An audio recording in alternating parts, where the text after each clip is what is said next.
Hello everyone, it's Old Guardian here. In this video I'm going to present one of the strongest budget decks in the current Hearthstone standard format, and that is the budget Drum Druid. Drum Druid used to be the strongest budget deck, but nowadays I think I would rate Face Hunter as a better one, and this would come in second.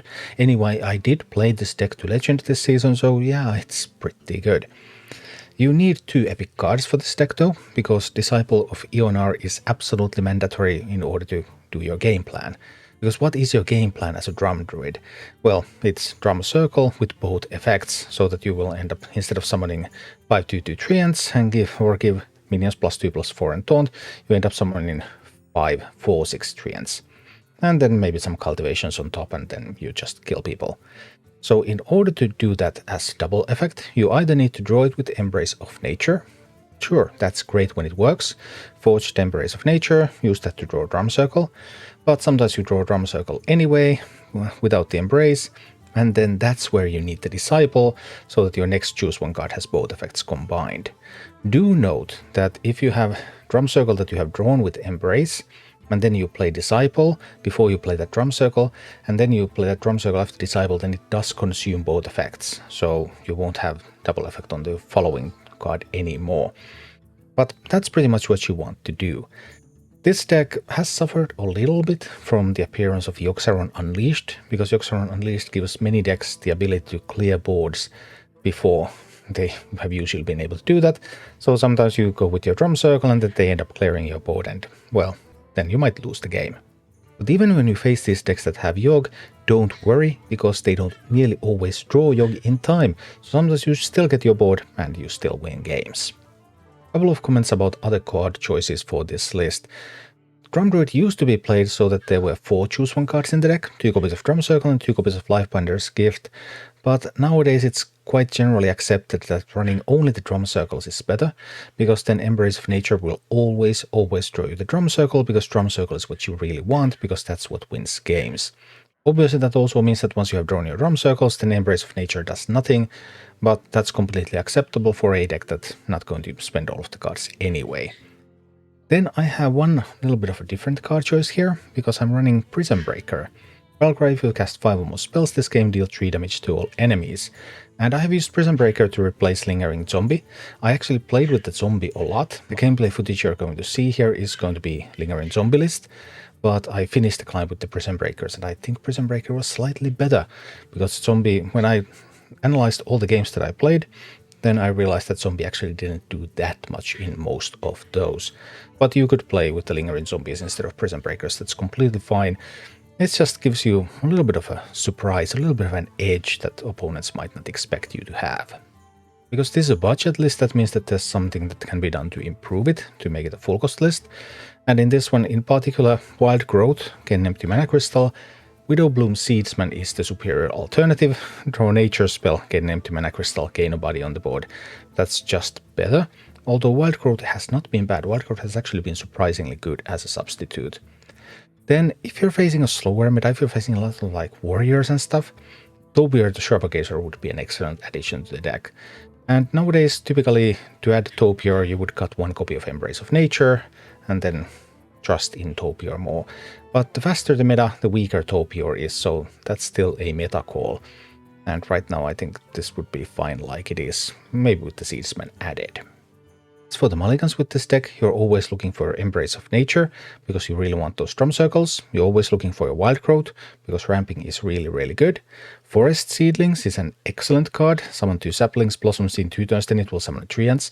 And only when it summons treants does it make cultivation cheaper. So you really want that to blossom whenever possible. Sometimes there are opportunities where you actually summon the saplings so that you buff them up immediately. Something like that can happen as well.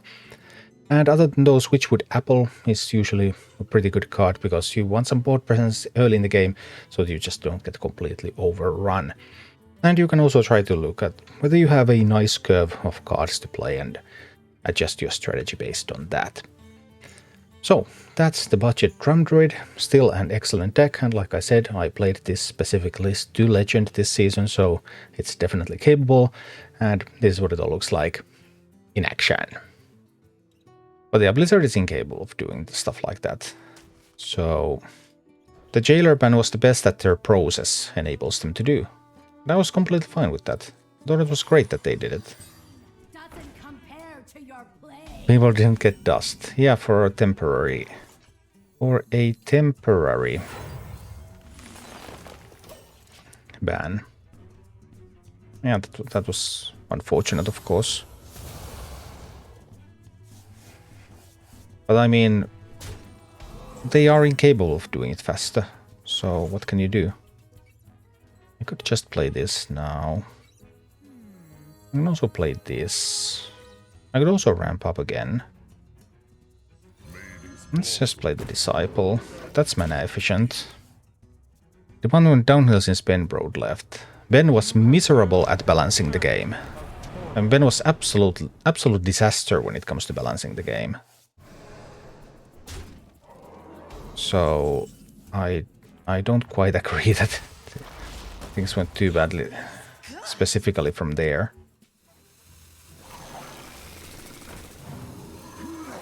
Just play these and trade the Helia. So he's bad. I mean, Ben wasn't bad. Ben's biggest strengths were like in creating some new stuff. Ben had absolutely had strengths doing things, but balancing and maintaining a game just wasn't his thing.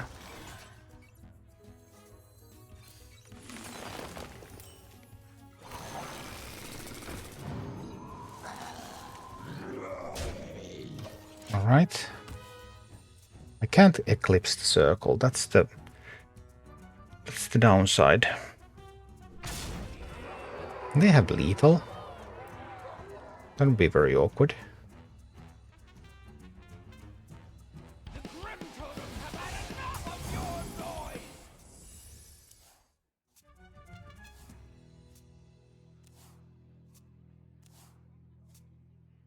I could even trade away the 8-3 here.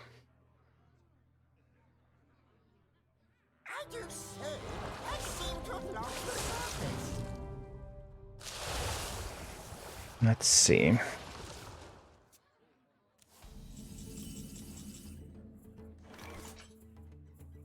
Trading away the 8-3 seems kind of reasonable. Still got a major board here.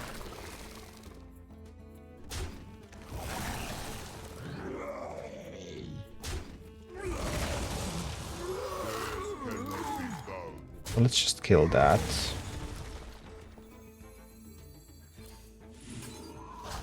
Circle. And cultivate. Let's try approach this like this here. Because now a Tomb Trader does nothing.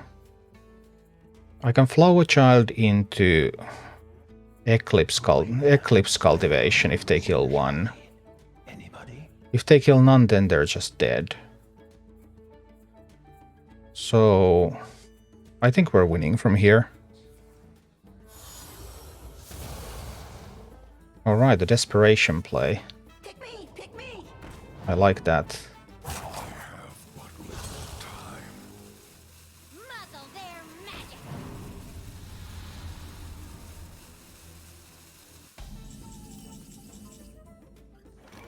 They're dead. Let's see. I think we're just passing for now.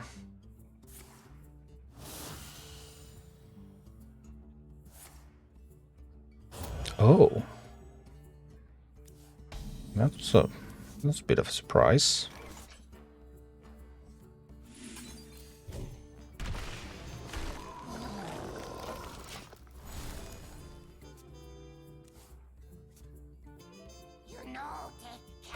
Oh, it's that deck.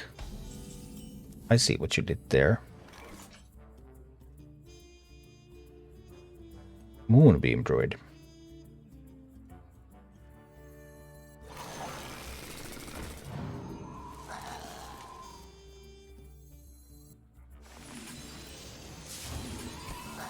Sometimes they run swipe, so I think I want to trade the minion away. So I don't want them to be swiping here.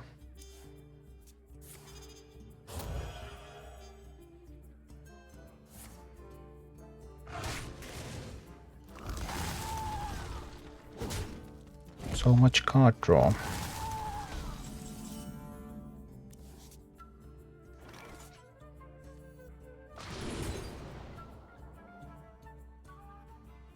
This will be fine for next turn.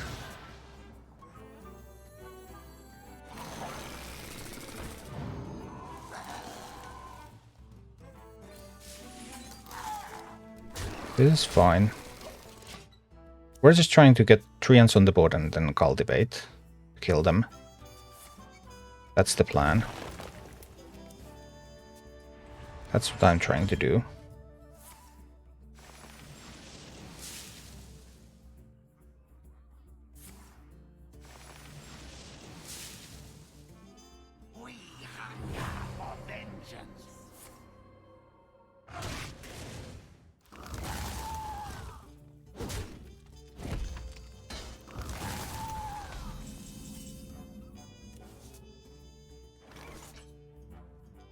This will now guarantee both cultivations.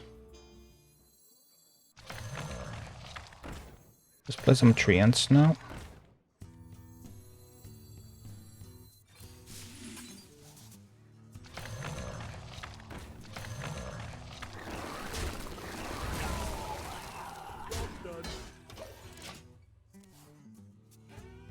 One, two, three, 4, 5, 6.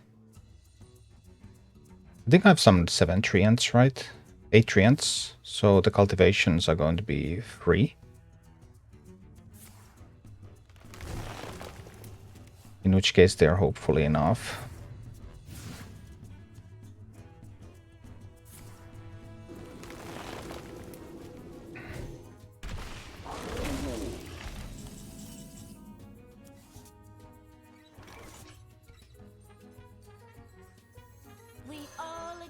This will draw both cultivations, which will be free.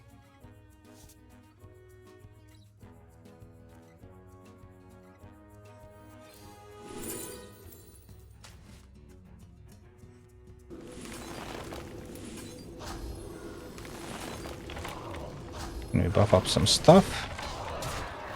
And hit some face. And now the druid needs an answer to this.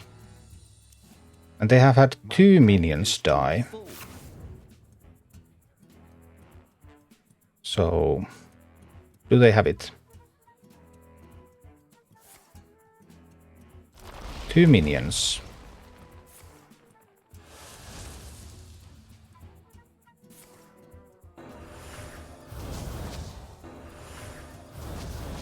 I can see. Yeah, didn't look like they had it to me either. Up against the mage. We have some pretty decent tools here. Let's see how it goes. Open up with the forge. Next turn we wild growth.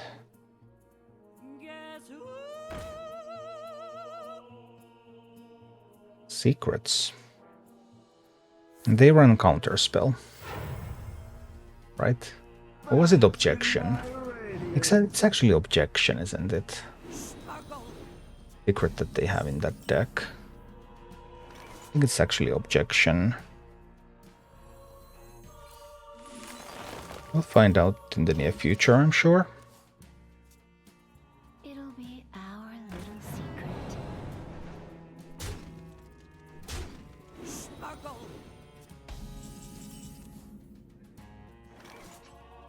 I just can't do that until I have drawn the drum circle with this. So many contradictions. But I kind of want to innervate that drum circle next turn.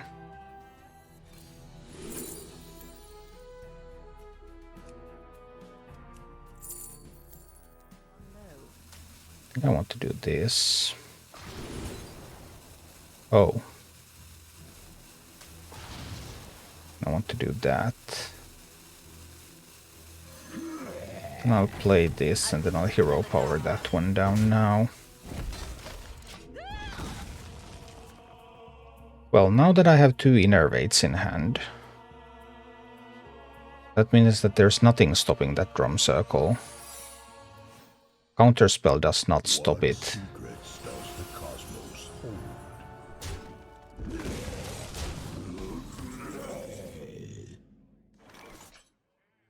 Even if there's a counterspell, it's fine.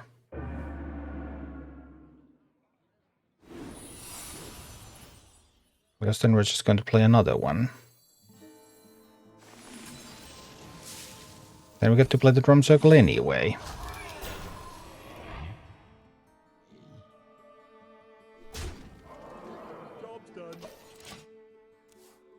Right. They have either explosive runes or objection out there right now. How many of my treants can they kill?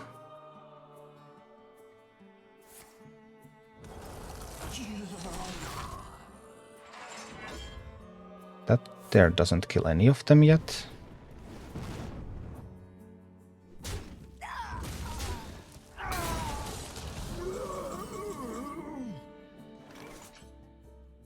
Explosive runes are objection. We don't play into either of those now. Oh, it's just natural causes here.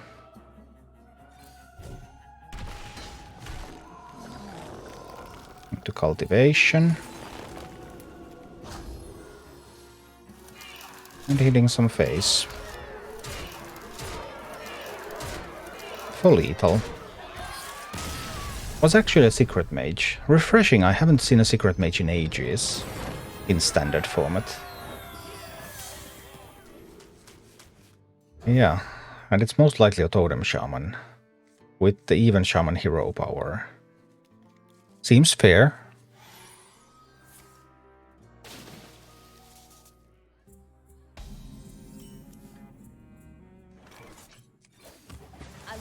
I'm not completely sure what they are. Let's see.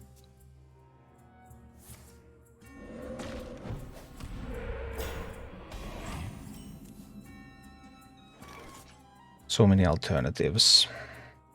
I think I want to hold on to the coin for now.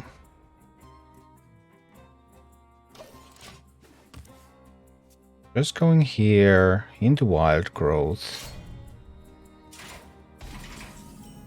It's a nature shaman, right? They might have the tools to clear out my boards.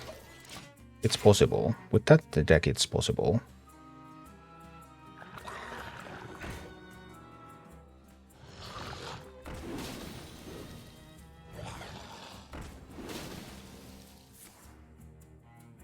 Oh, that's a lot of piranhas.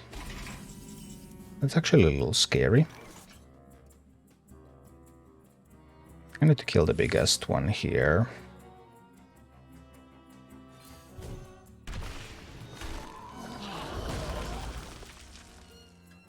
So 6 mana. 7, 8 mana. 8 mana is not enough to do everything I want. Maybe a lingering zombie is fine here. I can also go with the aerosolizer. That's also okay. Let's do this actually. I don't want to die to the swarmers. If I can avoid that. Well, now we're definitely not dying to the swarmers. Which is wonderful.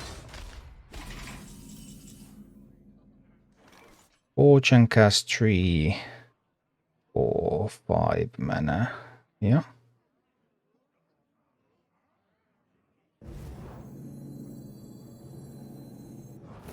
I like this. I'm going to draw both drum circles now.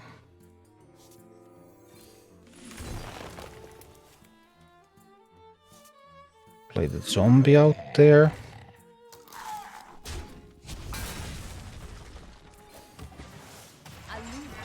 Kill these minions.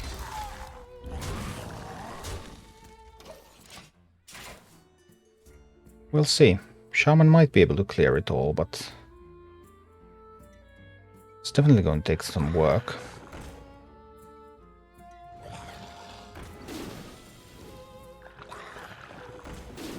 I can play the Innervate and Coin first, which will then also allow me to... do the aquatic form for potential cultivation. They can't get all of the zombies either. So now we're just going to Innervate. Now we're at 8 mana, so aquatic form can draw anything. Even another aquatic form.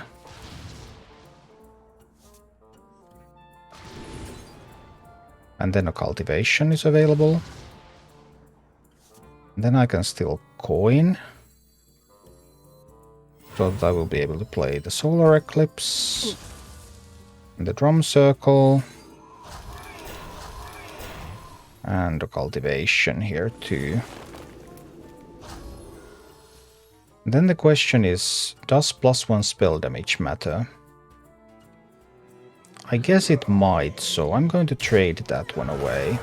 Just so they don't have the extra spell damage. Now they need something like a Primordial Wave. And if they can't find a Primordial Wave exactly, randomly, then they will lose. They were able to find exactly a random Primordial Wave, which was their win condition in this matchup. So, let's see.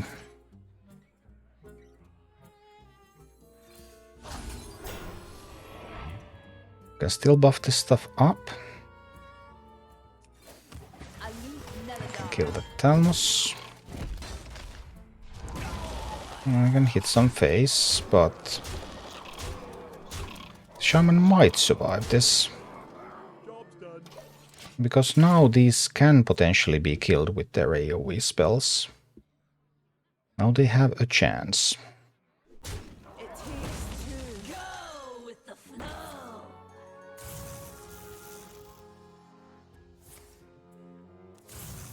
They're looking for the... what Crash of Thunder is it? The card?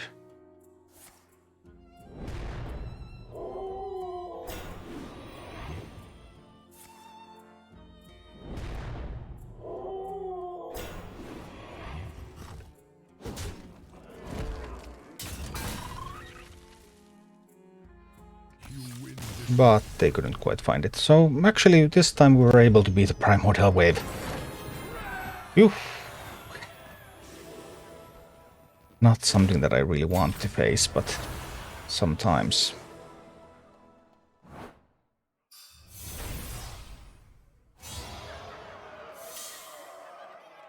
Thank you for watching. Click like and subscribe if you enjoyed this, and a special thanks to all of my Patreon supporters, YouTube members and Twitch subscribers who make all of these videos possible.